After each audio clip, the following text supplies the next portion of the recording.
Módulo 5, Neuroaprendizado, tópico 5.6, Dicas práticas de como implementar. Ao final de todo o módulo, a gente traz algumas dicas práticas para que a gente consiga reforçar, então, a questão de como eu vou implementar isso. Eu já falei, nesse mesmo módulo, de que as informações soltas, elas têm um tipo de relevância de memória, elas têm um tipo de relevância emocional de memória. As informações quando práticas, ou seja, quando tangíveis, ou quando você aprende que se você usar essa informação você vai causar um resultado específico, ela reforça esse tipo de informação. Então, apesar de infinitas técnicas de como você pode melhorar a sua questão de aprendizado, trazer uma aqui, ao qual eu já me apoio, ao qual eu já executei, ao qual eu já tenho experiência em cima disso, pode se tornar algo também benéfico. Então, essa é a função sempre dos tópicos que acabam em ponto 6. Dicas práticas, então. Primeira, torne um ambiente de aprendizado confortável a um tipo específico de público. O que é isso? Se você está ensinando alguém em sala de aula, essa sala de aula ela tem que ter a estrutura básica de aprendizado. Então, se eu vou dar aula num quadro, num projetor, eu tenho que ter um equipamento decente. Se a aula vai ser em computador, o computador tem que ter a estrutura necessária, tem que ter o software necessário. Se vai ser caderno, se vai ser caneta, se vai ser lápis, tem que ter esse material. Eu não posso contextualizar um tipo de aprendizado ao qual eu não tenho o material necessário para que as pessoas evoluam na trajetória daquele aprendizado. Então isso funciona inclusive dentro de uma empresa. Então eu quero que os meus colaboradores tenham consciência de determinadas informações. Mas esse contexto organizacional péssimo, um contexto organizacional onde as pessoas gritam umas com as outras, um contexto organizacional onde elas são humilhadas, um contexto organizacional onde as pessoas riem de quem não aprende ou quem tem limitações, um contexto organizacional onde há segregação, um contexto organizacional onde não tem um ar-condicionado, ou é muito calor, ou é muito quente, ou eu deixo as pessoas com fome. Então, quer dizer, são elementos aí que atrapalham na busca por outro tipo de informação. Alguém com fome vai priorizar fome, não vai priorizar aprendizado, porque a fome é reptiliana, chegou antes. O aprendizado é neocórtex, chegou 550 milhões de anos depois. É como se a gente estivesse numa porta, está eu, o meu pai e o meu avô, nós vamos entrar numa sala. Digamos, essa sala é o filtro atencional. O que vai acontecer? Quem tem prioridade de acesso a essa sala? Eu, o meu pai e o meu avô. Obviamente o meu avô é mais antigo, então ele é o reptiliano, a informação mais antiga vai ter prioridade. E logo depois o meu pai, que veio antes de mim, e por último eu. Então eu não posso querer passar uma informação nova, uma informação do neocórtex, uma informação de planejamento, de estratégia, se eu tenho outros âmbitos, outros tipos de necessidade latente. Então alguém que está com medo dentro de uma empresa, alguém que está com receio, alguém que está com medo de ser mandado embora, alguém que está numa situação difícil, dificilmente vai entender o contexto de um planejamento estratégico que é puramente racional. Certo? Ponto 2. Torne um assunto útil e a realidade desse público. Então qualquer tipo de informação ela é útil. Você mesmo, você pode estar trabalhando em qualquer tipo de área profissional. Eu tenho certeza absoluta que você tem novidades para me trazer. Só que eu posso prestar mais atenção no que você tem a dizer ou menos atenção, se o contexto que você for trazer encaixe de alguma forma na realidade que eu tenho. Então, se você for me trazer uma informação que para você é importante, mas ela foge totalmente do contexto da realidade que eu vivo ou das necessidades que eu tenho, é inevitável que o meu filtro atencional restrinja essa informação. Porque eu tenho que dar conta a outros tipos de estímulos que podem ser mais importantes. Então, por mais que você tenha uma informação importante, contextualiza isso dentro da realidade de cada pessoa que está te assistindo. Desenvolva vínculos emocionais, crie laços emocionais, crie relações emocionais. Goste das pessoas, se aproxime das pessoas, se interesse para as pessoas, se preocupe com as pessoas. Perceba se alguém está triste, se alguém está feliz. Se alguém está triste, é uma maneira que você vai passar uma informação. Se alguém está feliz e disposto, é uma outra forma de você apresentar uma solução. Você faz isso sempre. Se você chegar no trabalho amanhã e o seu chefe estiver irritado, estiver triste, estiver abalado, você não vai pedir aumento esse dia.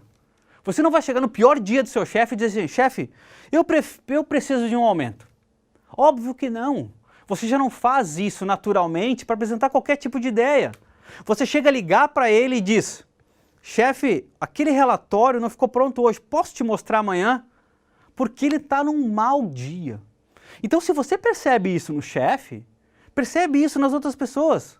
Um mau dia para você é um mau dia para outras pessoas. A maneira como você capta informação num estado emocional não é a mesma forma que você capta a informação num outro estado emocional. Ah, mas se toda a minha equipe estiver num estado emocional degradante, eu tenho que passar a informação para ela. Claro, é inevitável, isso pode acontecer. Mas tenta transformar essa relação emocional de uma forma mais positiva, de alguma forma. Tenta quebrar aquela tensão para que você consiga explicar o que você tem que explicar mesmo num momento difícil. Esse é o contexto. Dispersar para retomar a atenção. O que é dispersar? Dispersar é quebrar o contexto. Tá? Então, por exemplo, a gente está conversando nesse momento, eu posso parar e contar um caso que me aconteceu.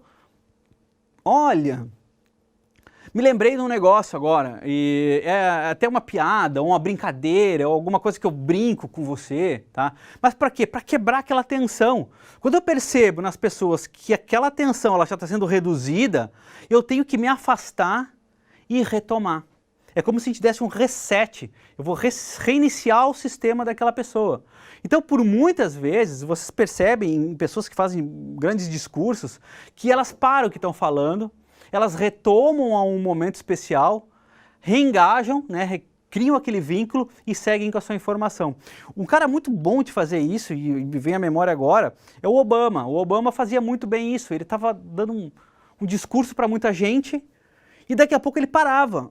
E ele dizia, na minha infância no Havaí, quando eu era pobre, que nem a maioria de vocês que está aqui agora, e ele contava uma história, as pessoas se engajavam de novo, elas se conectavam de novo, e ele retomava a informação que ele estava passando. Por quê? Porque para ele, a informação ela só é importante se ela tem a atenção e a percepção de alguém. Se ninguém percebe, eu posso ter o melhor texto do mundo, de que não adiantou nada. Utilize diversos canais de entrada de informação. A gente tem um contexto absurdo, tecnológico hoje que a gente pode trazer informações. O vídeo, por exemplo, é um grande canal de informação. Mas o vídeo ele tem algumas particularidades. Se eu trago essa mesma videoaula para vocês, numa videoaula em celular, eu vou ter um resultado. Se eu tenho toda essa equipe trabalhando comigo agora, num estúdio, em equipamentos, em som, e qualidade de imagem e de edição, a gente vai ter uma outra percepção de qualidade. Então o que eu te digo é assim, em todo lugar que você estiver, você tenta fazer o melhor que você pode dentro dos recursos e canais de informação que você tem à disposição. Não é porque o seu contexto, o seu conteúdo ele cabe numa folha de papel, que você não pode ilustrar com uma imagem, que você não pode ilustrar com uma música, que você não pode ilustrar com um vídeo. Então tudo é canal de informação que você pode usar. E por fim, um case. Esse case ele é bem interessante, eu uso muito esse case quando eu trabalho tanto com aulas presenciais, quanto com palestras, até quanto com consultorias. Tá? O que acontece? Eu estou passando uma informação, tenho uma equipe na minha frente de pessoas que eu tenho que fazer com que elas entendam algo, e sempre vai existir alguém que está mais disperso. Tá? O que acontece? Você consegue reconhecer pela linguagem corporal daquela pessoa a dispersão, assim como se a pessoa está engajada. Por exemplo, eu posso estar falando com você nesse momento, você nem percebe, e se você pôr a câmera do celular ali filmando, você vai perceber que em alguns momentos você faz assim, ó, você concorda comigo. Isso é inerente ao comportamento, se o seu cérebro concorda, o seu corpo concorda junto. Assim como quem não concorda dispersa. Eu pego essa pessoa que está dispersando e eu pergunto, olá, qual o seu nome? Ele vai dizer, João. Ô João, tudo bom? O que está achando aí? Está conseguindo entender? Aí ele vai me dizer, não, tá bom, tá bom. Aí eu digo assim, aí eu puxo um assunto qualquer e eu pergunto, qual o seu signo? Aí ele vai dizer, o meu signo é Áries. Aí eu digo, não pode ser Áries. É Áries? Mas eu sabia que era, porque a gente é muito parecido. Eu também tenho esse tipo de comportamento. É bem próprio do nosso signo, né? Aí a pessoa diz, é bem próprio, bem próprio. Eu digo, meu pai também é, e ele faz a mesma coisa. Que coisa, eu achei que fosse genético, mas é do signo. E beleza, começa a trabalhar de novo. O que vai acontecer daquele momento? Eu criei um vínculo, eu criei uma ponte com aquela pessoa que estava dispersa. A partir desse momento ele vai começar a se engajar mais, porque agora nós somos amigos, nós somos familiares, tá? Nós temos uma conexão ali. Então, à medida que eu vou trabalhando e essa pessoa vai participando, eu vou dando ênfase àquela participação também. Eu vou dizendo, muito bem, João, é isso aí, é isso aí. O que acontece? Eu estou buscando esse vínculo, eu estou sempre amarrando cada vez mais esse vínculo. Sempre que eu faço isso, no final da palestra eu digo assim, João, só para te alertar, eu não sou de Áries, eu sou de Escorpião. Aí eles ficam assim, nossa, eu usei o signo como uma forma de a gente se conectar. Então você tem que estar conectado com o seu público. Você tem que saber falar a língua deles, você tem que saber chamar a atenção deles de alguma forma. E por fim, eu deixo a frase do módulo que diz assim, ser pai é a arte de se tornar inútil. O que é se tornar inútil? É quando seu filho não precisa mais de você. Né? Quando ele não está com 35 anos dormindo lá no quartinho lá, que era dele ainda, né? Ou seja, ele já se libertou para o mundo, ele já é autossuficiente, ele te liga para saber como você está, se você precisa de alguma coisa, porque ele já está bem. Ou seja, você conseguiu ensinar ele conseguiu aprender a se adaptar ao mundo. Quanto mais dependente as pessoas forem de informação de você, menos você conseguiu fazer o seu trabalho. Então, um gestor, quanto mais autônoma for a sua equipe, quanto mais autogerenciável for a sua equipe, melhor foi o trabalho que ele fez. Porque equipes dependentes, pessoas dependentes, elas vão te sugar o tempo inteiro. Você não consegue evoluir se você está preso a pessoas que precisam de você a todo momento. Então, ensinar é se libertar. Ensinar é fazer com que as pessoas melhor se adaptem a determinado contexto a partir de informações que você trouxe. Ok? Espero muito ter ajudado e a gente se vê então no próximo módulo. Até mais.